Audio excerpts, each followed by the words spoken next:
evening and welcome to the evening news for today, Wednesday, December 6, 2023. I am Jemima Holmes. Thank you for joining us. Now let's take a look at some of the lead stories tonight. Captain Mike Charles, others missing as contact lost with GDF helicopter. International community must treat very seriously any unlawful actions by Venezuela, says President Ali. Canada-Guyana Chamber launches initiative aimed at including more Guyanese in oil and gas sector. M&CC to build food compost facility to promote waste separation, and construction industry among highest consumer complaints this year. Now for the news in detail. A search and rescue operation has been initiated by the Guyana Defense Force in collaboration with private sector aircraft operators after contact was lost with the GDF Bell 412 helicopter earlier today. Captained by Mike Charles, the helicopter had departed Base Camp Ghana at 9:23 today for Arau, carrying 3 crew members and 4 passengers. According to a statement from the Guyana Defense Force, the aircraft transmitted an emergency locator transmitter signal at 11:20 from coordinates approximately 30 miles east of Arau on the country's western borders. The ongoing search and rescue operation is impacted by adverse weather conditions in the area. The evening news understands that a Skyvan that went to the area was forced to land some 5 miles away from where the distress signal was sent. The Skyvan landed at Blake Slate while the distress signal originated at Ekereku. Up to news time, the search was still ongoing. We now report that as Venezuela's threat to Guyana's territorial integrity continues to intensify, President Dr. Irfaan Ali, in an address to the nation late on Tuesday evening, made it clear that his government would be taking a number of precautionary measures, including alerting the United Nations Security Council. As such, the Guyanese leader has urged his Venezuelan counterpart to rethink his missteps and allow international law to prevail. At the same time, the head of state has assured that investments in Guyana are safe. Here are the details. President Dr. Irfaan Ali's emergency address to the nation at around 23:20 on Tuesday came after Venezuelan President Nicolas Maduro claimed that, among other things, he would now authorize oil exploration in Guyana's Essequibo River, even though the International Court of Justice has not pronounced on the substantive border controversy case. Maduro also claimed that he has announced the activation of a human and a social care plan for the population of Guyana's Essequibo that includes censuses and identity cards. He also claimed to have announced the creation of the High Commission for the Defense of Guyana's Essequibo region and the creation of a comprehensive defense zone for Guyana's territory. The Venezuelan president also announced that in addition to oil, he will be issuing licenses for mining and other activities to be conducted in Guyana's Essequibo County. The measures announced are in blatant disregard of the order given by the International Court of Justice on December 1st, 2023. Guyana views this as an imminent threat to its territorial integrity and will intensify precautionary measures to safeguard its territory. Already, the Guyana Defense Force has been put on full alert and is engaging its military counterparts, including the U.S. Southern Command. President Ali has also spoken with the Secretary General of the United Nations, and the United Nations Security Council, of which Guyana is a non-permanent member, has been updated. A number of bilateral partners, including the United States of America and Brazil, have also been apprised of the latest developments in the border controversy case.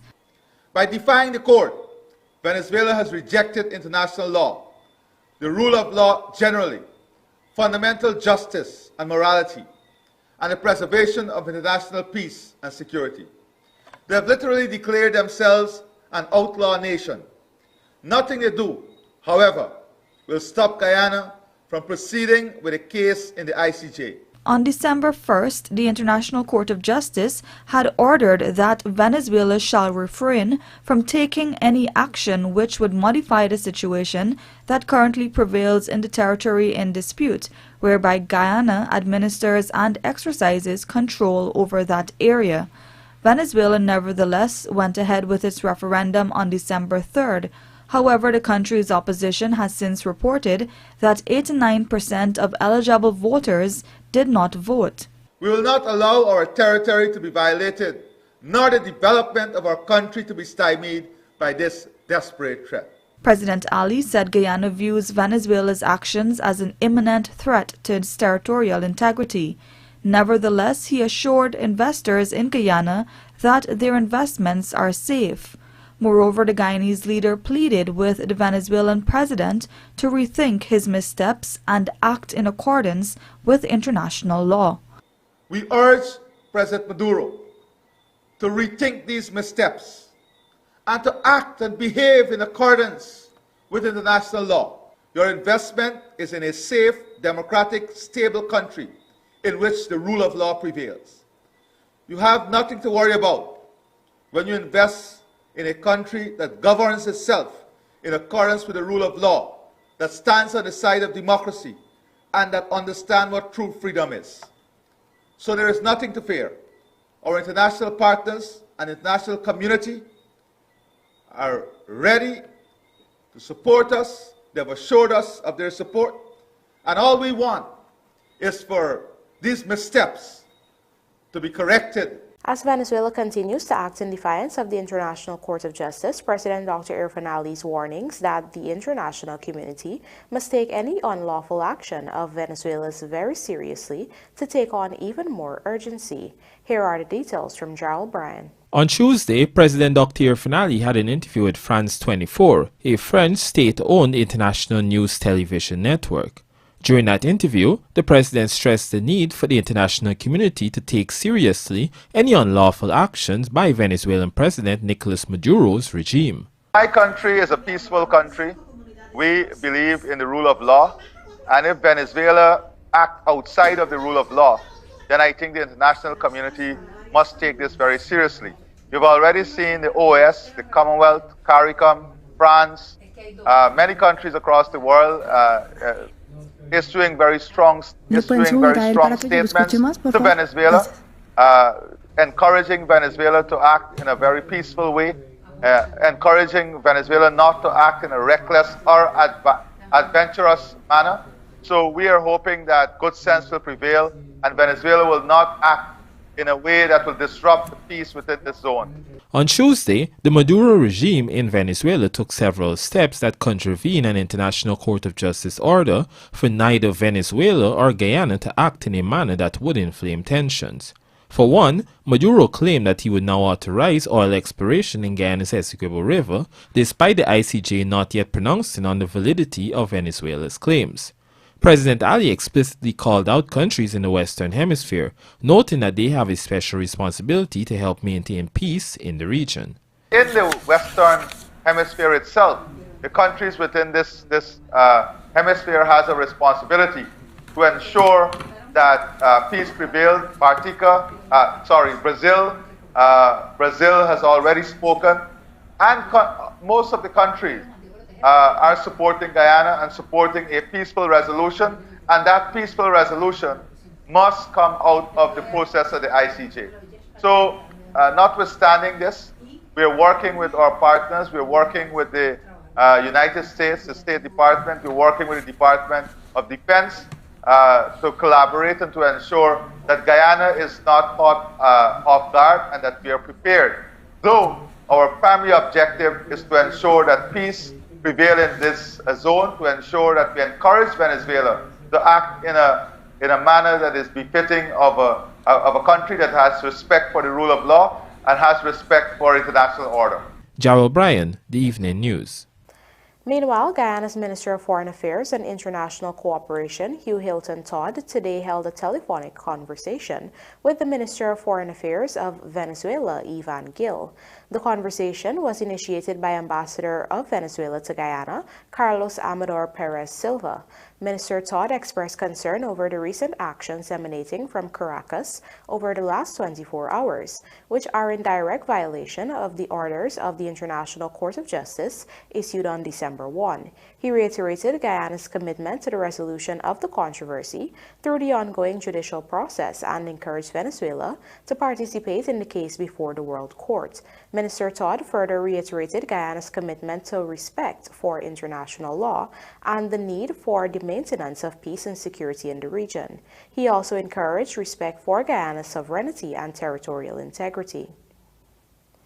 We now tell you that Energy Link Up, an initiative aimed at reaching and including wider cross-sections of Guyanese into conversations on the oil and gas sector, has been launched by the Canada-Guyana Chamber of Commerce with the intention of removing as many barriers to entry to the sector for ordinary Guyanese. More in this Charles Bryan report. Energy Link Up, which is expected to be held next year, was announced during a ceremony at the Guyana Manufacturing and Services Association (GMSA) on Wednesday. Dr. Sureja Prasad, a director on the Canada-Guyana Chamber of Commerce board that is spearheading the event, explained where the idea came from. According to him, a common encounter the chamber had during outreaches were persons who wanted more information on the oil and gas sector but could not attend other events. We are all aware that we have had a lot of conferences, a lot of events where we are trying to share information. But many of us who have traveled the length and breadth of Guyana, spoken to our friends and family, recognize that there are gaps, that for a vast majority of Guyanese, there are gaps in their knowledge. And we are all quite aware that many of these persons are unable to access the conferences we have from time to time, for a variety of reasons, the amount of people who can attend, the price point, etc. So one of the things that the chamber, the Canada-Guyana Chamber of Commerce that we discussed, was having an event that would be targeting the broader Guyanese audience, not changing the topics. He made it clear that this will only be the first step in a series of recurring events and further explained that subsequent events will increase in scope. Meanwhile, Chargé d'Affaires of the Canadian High Commission, Jake Thomas, welcomed the initiative and noted that Guyana's oil and gas sector is positioned at the right time for the event. There's a lot to talk about in the energy story and how Canada can play into it. Canada's Frontera CGX partnership just recently announced only the second commercial grade discovery in Guyana's offshore waters recently. We have so many SMEs working to support the energy industry both offshore and onshore. There's just too many to name. But an example of a new generation of power is Canada's INT'L Energy, who is looking to pilot riverine turbine technology and have recently signed an MOU with Reunion Gold to explore providing power to a future Tier 1 mine. That's 5 million ounce gold in the ground. So Canadian generated energy for a Canadian mining company. It was meanwhile explained that the link-up, which will be akin to a conference, will be held from the 21st to the 22nd of June 2024 on the tarmac of the National Culture Center. Jarrell Bryan, The Evening News. Coming up, Remigrant peeved as new road blocks machinery for over 1 year and Angoy's Avenue woman turns 100. Do stay with us. More news ahead.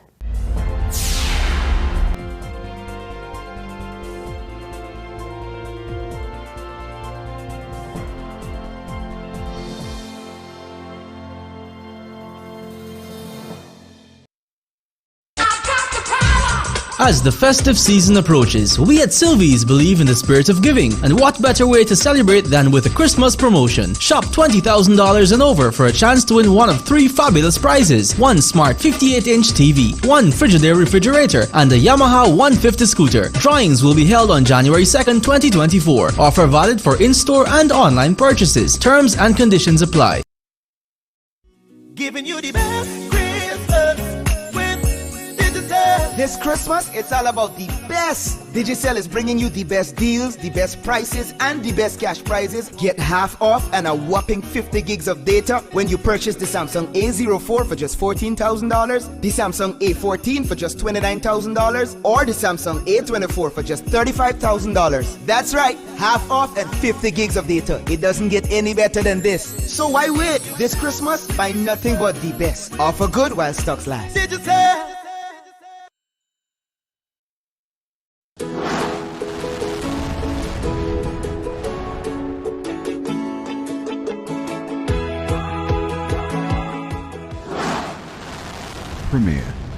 premier insurance coverage for less. Stay safe.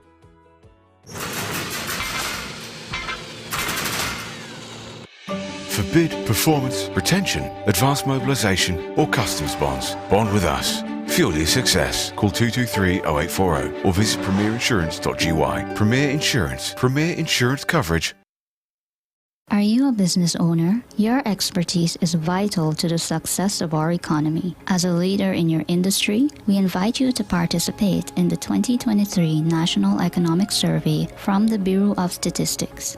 By law, your participation is required. However, it is also an opportunity to share insights that will directly inform key economic policies and future business opportunities. The survey process is simple and guided every step of the way by our knowledgeable data collectors. They will work with you to capture the data that matters efficiently and accurately. Your insights inform our nation. The 2023 National Economic Survey gives you the power to shape Guyana's economic future. By sharing your expertise, we are able to gather data so that you can make wise investment decisions, anticipate changes in consumer behavior, understand GDP trends to manage risk efficiently, and gain competitive insight for your long-term planning. This legally required survey is confidential. Your data is protected by the Statistics Act, and any information identifying your individual business cannot be shared or used for other purposes, such as taxation. This is your chance to be heard and make a difference. The National Economic Survey 2023. Shape tomorrow's economy. Your participation matters. Looking to bring your dream home to reality? Or simply taking on a home improvement project? Then National Hardware Limited is where you should start. Let us put that touch to your home.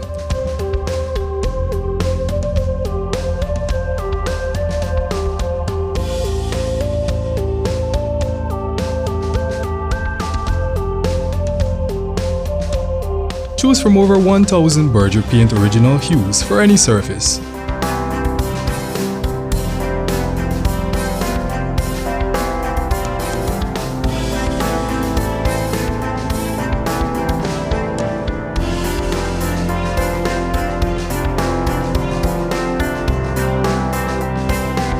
We are known for our trusted brands such as Westinghouse, Philips, Sadco, Rubbermaid, Pyrex, Gibson Home, and so much more.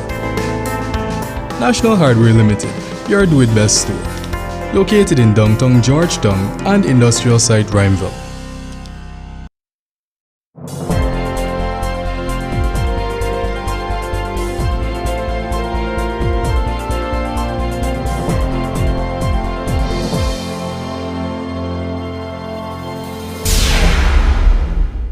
Welcome back. You're watching the Evening News. As is practiced in a number of developed countries, the Georgetown Mayor and City Council is aiming to promote waste separation among residents through the construction of a compost facility.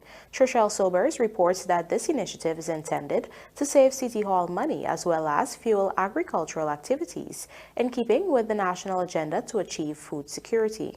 Director of Solid Waste Management at the Georgetown Mayor and City Council, Walton Arine, says the budget for the construction of the compost facility is part of his department's 2024 budget estimate, which has already been provided to Council. A design for the facility, which will be located in the compound of the Municipal Solid Waste Management Department on Princess Street, Georgetown, has already been completed. The idea is to have citizens around the capital city separate their food waste from other particles, including industrial, household, biomedical, and radioactive waste. The waste will then be taken to the facility to be decomposed, and the citizens will either keep their compost for agricultural activities or leave it at the facility to be repurposed. My plan for 2024 is, even if it's not mid-year, the latter part of the year, we'll have at least 2 or 3 constituencies fully engaged in waste separation, right? And we take that separated item, component of the waste, and we work it and we do composting, right? Because I can't sit here for another year and oversee waste being disposed like this. Narayan is optimistic that the project will allow M&CC to save revenue currently being used to collect bulks of waste monthly. Right now, we are giving each constituency one clearance per week, and that bill alone is $23 million for the council every month. See, if we should increase collection for those constituencies, like make it 2 times collection, you see our cost will go up. And our revenue base has not increased for the last 3 to 5 years. Georgetown is littered with scrap iron, right? All over, right? So now there is a feasible market for it, and you don't find that. So if we can have something like that with the organic waste, your food waste, your food scraps, and we can have a facility set up that you can bring that waste and you can be compensated for that, then I don't see we have a gap to pursue another 3 to 5 years from now. Further, Narayan disclosed that a Canadian company has already signaled its interest to assist Council with the establishment of the facility. However, the company's name will not be disclosed until the deal is finalized. Trishelle Sobers, Evening News. The Competition and Consumer Affairs Commission is reporting a 20% increase in consumer complaints received this year compared to the corresponding period in 2022. Head of the Consumer Affairs Unit, Rusante Perry, says an alarming number of the reports emanated from new home builders. Here is Trishelle Sobers again with the details. The Competition and Consumer Affairs Commission received some 469 complaints, valued at an excess of $400 million this year, compared to 223 lodged in 2022. And of that number, 395 complaints were resolved, and as a result, $125 million were returned to consumers. According to the head of the Consumer Affairs Unit, Rushanti Perry, an unprecedented number of reports were issued for the construction industry, which is currently experiencing an economic boom due to government's housing drive. She notes that this ranges from issues relating to substandard work to money spent for works that were never completed. A small amount of the complaints is related to materials, but a considerable percentage is based on the substandard work that consumers are receiving or incomplete work, meaning they pay the contractor X amount to complete the project and the contractor abandons the project. So we have a lot of those coming in where consumers are unable to reach out to these contractors even though their work was not completed. The Commission will amplify its efforts in 2024 to educate new land and home owners about the do's and don'ts when selecting a contractor, purchasing materials, and providing payment in advance for works to be completed. In the meantime, Perry is urging citizens to utilize the information provided in the Commission's Home Builders Roadmap, which was established in 2020 as a guide for those new to the industry. We usually have to have an independent expert involved in these cases because we are not experts in construction. So we usually contract, let's say, a civil engineer to assess the work, and that will be based on the quality as well as the incompleteness of the work. They usually have to give us a cost, to complete it and so on. So based on that, we carry out the investigation. If it's not completed at the investigative, then as per norm, it is forwarded to the board for a hearing. Recently, social media and radio personality Felice Robertson took to social media detailing her harrowing experience with a shoddy contractor who shafted her out of approximately $4 million, which she had advanced him to construct her home. Due to the subpar work from the contractor, Robertson found herself in need of significant repairs to her home, which she was notified of after having a professional engineer examine the building. Meanwhile, real estate director Mohammed Shahid, who lives at Potentia, West Bank, Demerara, was on November 4 arraigned before Senior Magistrate Leroy Daly at the Georgetown Magistrates Court on charges of receiving money under false pretenses.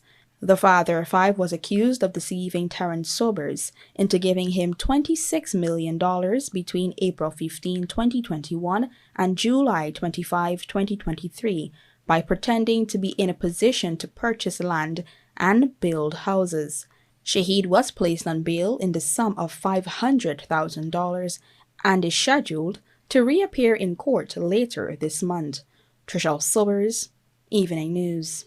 Our Berbice correspondent, Andrew Carmichael, now reports that for the past year and a half, a remigrant who returned to Guyana to set up a construction company cannot get his equipment out of the business premises because the street was upgraded and has become too narrow for any heavy-duty machinery or vehicle to traverse. Here is this story. Remigrant Ganesh Bovell says he was encouraged to return home and assist with the development of the country and heeded the call. However, after investing millions of dollars in equipment and infrastructure into a construction firm, he is at a standstill since he cannot get some of his equipment out of his business premises at Betsy Ground East Kanji in Region 6, East Berbice Quarantine. Currently, a dragline and other machinery have been rusting in the compound for the past year and a half. According to Bovell, his family had a sawmill at the Betsy Ground location for 40 years, during which time they maintained the access road. However, after returning to Guyana and started reinvesting into the country through his construction company, government upgraded the street from earth covered with crusher run into a concrete surface. Since then, he cannot get any of his equipment out because the road is now too narrow. I'm trying to get my machine out of here, and I spoke to the vice chairman, the chairman, the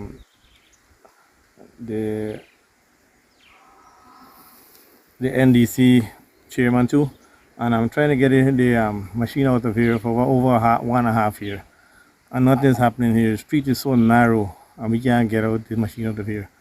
We have contracts and subcontracts to do, and we can't even get all the equipment out of here. So what equipment do you have that you need to get out? We have a bulldozer here, we have a drag line, and these equipment can't get out of here because the street is so narrow. Bovell has his operations next to the Kanji River and is also planning to establish a WAF facility. That project has commenced but has been put on hold since the upgrade of the road. We built the street for about 40 years, and now they make the street, and they just make the street so narrow that the low bed even can't come in here. So I'm asking them to see how they can assist me to fix the street for the machine to get out of here. According to Bovell, when work on the street upgrade commenced, he approached authorities pleading for consideration to be made for businesses such as his, but was unsuccessful and is now suffering. The businessman says he believes that he would have explored every possible avenue under the current administration in addressing the issue, but to no avail. I just want the street to be fixed so we can get out of the machine and get going, because I need to work. I come back as a returned Guyanese. And this is what happening here. We're not getting the damn fix. I'm talking and nothing is happening. So financially, how is this affecting you? It is affecting me because I got workers who need to be worked and they're not getting work. For the Evening News, Andrew Carmichael. Advisor to the Minister of Health, Dr. Leslie Ramsamy, has emphasized the critical need for a strong literacy program in Guyana as a fundamental precursor to discussions about wellness. Lawanda McAllister tells us more. Speaking at the opening of the 3rd Guyana Mental Health and Wellbeing Conference at the Arthur Chong Conference Center on Tuesday, Health Advisor Dr. Leslie Ramsamy underscored the pivotal role of mental health education in shaping a healthier society. In his address, Dr. Ramsamy highlighted the importance of integrating mental health awareness into the school curriculum, emphasizing the need for a comprehensive review. He asserted that building a foundation of mental health literacy is essential for healthcare professionals, including doctors and nurses, as they embark on their careers. Since Dr. Cummings is listening attentively here, and since Dr. Paloma Mohammed is one of the organizers, I have a special message for you. The curriculum needs to be reviewed. Mental health must be a significant part of the training when a doctor comes out, when a nurse comes out. While acknowledging the strides made in the country's legislation, Dr. Ramsamy also acknowledged the challenges posed by resource limitations in implementing past mental health programs comprehensively across the country. As such, he assured the audience of ongoing efforts by the Ministry of Health to conduct research and establish a holistic mental health program. Guyana is in the process of contracting a firm so that by the first half of 2024, a functional electronic medical record is in place so that it will help us in terms of our data. The advisor also cautioned against relying on potentially misleading statistics, urging the public to place greater confidence in the expertise of professionals and Ministry of Health. Reporting for the Evening News, I am Lawanda McAllister. An Angois Avenue woman on Tuesday became Guyana's newest centenarian. Andrew Carmichael has that story. Lydia Bess was born on December 5th, 1923. Tuesday was her 100th birthday. I never expected to go there, but here I am. Just that little moving I can do. The body, I'm not feeling the sickness that I had. It was from the stroke, with the enlarged heart. Then I don't know what was the problem with here, the head. Speaking to you and gone. I don't know for how long when I come back. Anyway, the doctor looked at that. He never tell me what it was, but he treated me for it. Bess says her long life is as a result of the mercies of God. I ask God to give me a little bit of sight if he's going to keep me alive, just to see and just to make a few steps until he is ready for me. And I put my doctor in his hand. My doctor was a very good doctor. He died about three weeks now, No. He said that I would have gone before him, and after me, he would have died. Anyway, he's gone, and I'm still here. The centenarian was a housewife. Her husband passed away in 1996. He was a cane harvester. Bess was on medication for her ailments, which include having a stroke, hypertension, and diabetes, ailments that no longer bother her. She grew up in the town of Rose Hall on the Quarantine and lived in Corriverton after getting married at the age of 22. She had 12 children, 4 of whom are now deceased. The elderly woman is being cared for by her 71-year-old daughter. Andrew Carmichael, The Evening News.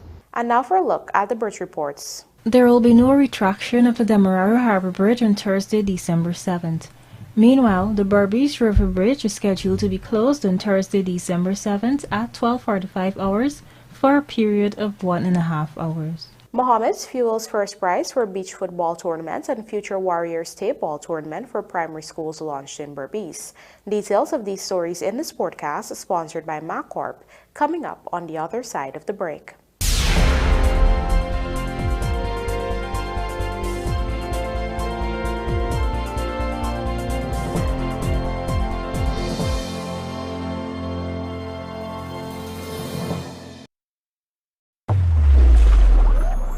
This Christmas, unwrap the thrill with Superbet. Spin into the season with our festive bets, where every wager sparkles with holidays jets. Visit a retailer near you or log on to www.superbet.gy. Season greetings from the management and staff of Superbet. Play responsibly, must be 18 years and older.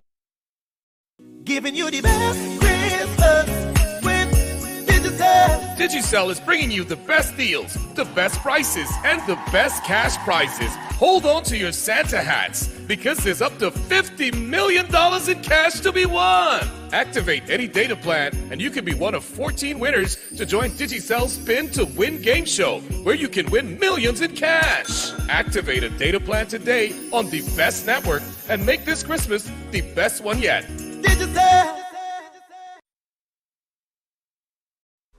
John Lewis Styles has opened a new department, now offering home goods. Here you can find quality sheets and towels, pillows, blankets and even bath mats and shower curtains. Organize your laundry with clothes baskets, fabric steamers, irons and ironing boards. For the kitchen we have small appliances, towels and mittens, pot sets and dinner sets too. Decorate the house with mirrors, picture frames, floating shelves and decorative pillows. All these and more on Waterloo Street. It's fashion for the home. John Lewis Styles. Simply different. Are you a business owner? Your expertise is vital to the success of our economy. As a leader in your industry, we invite you to participate in the 2023 National Economic Survey from the Bureau of Statistics. By law, your participation is required. However, it is also an opportunity to share insights that will directly inform key economic policies and future business opportunities. The survey process is simple and guided every step of the way by our knowledgeable data collectors. They will work with you to capture the data that matters efficiently and accurately. Your insights inform our nation. The 2023 National Economic Survey gives you the power to shape Guyana's economic future. By sharing your expertise, we are able to gather data so that you can make wise investment decisions, anticipate changes in consumer behavior, understand GDP trends to manage risk efficiently, and gain competitive insight for your long-term planning. This legally required survey is confidential. Your data is protected by the Statistics Act, and any information identifying your individual business cannot be shared or used for other purposes, such as taxation. This is your chance to be heard and make a difference. The National Economic Survey 2023. Shape tomorrow's economy. Your participation matters.